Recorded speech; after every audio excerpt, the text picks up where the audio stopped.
অগ্নিকাণ্ডে ক্ষতিগ্রস্ত পরিবারের পাশে এমপি অধ্যক্ষ মোহাম্মদ ইজ্জতুল্লাহ।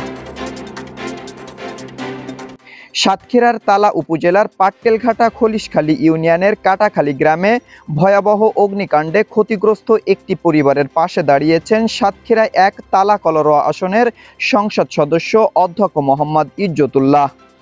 শুক্রবার ১৩ ফেব্রুয়ারি জুমার নামাজের পর তিনি ঘটনাস্থল পরিদর্শন করেন।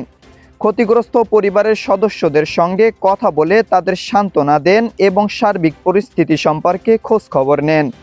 এ সময় তিনি প্রয়োজনীয় সহায়তার আশ্বাস প্রদান করেন এবং স্থানীয়দেরও মানবিক সহায়তায় এগিয়ে আসার আহ্বান জানান।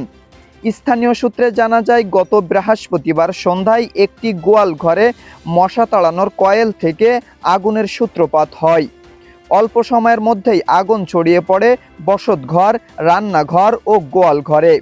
এতে ঘরের আসবাবপত্র, প্রয়োজনীয় মালামাল ও নগদ অর্থসহ ব্যাপক ক্ষয়ক্ষতি হয়।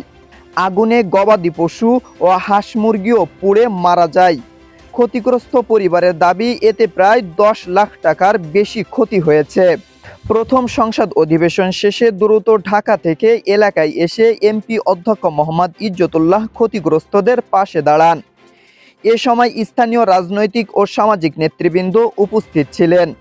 এলাকাবাসী জানান, এই দুঃসময়ে জনপ্রতিনিধির দ্রুত উপস্থিতি ক্ষতিগ্রস্ত পরিবারটির জন্য সাহস ও আশার বার্তা হয়ে এসেছে। মানবিক এ উদ্যোগে তারা সন্তোষ ও কৃতজ্ঞ প্রকাশ করেছেন। হাবিবুর রহমান, নতুন দিগন্ত 24।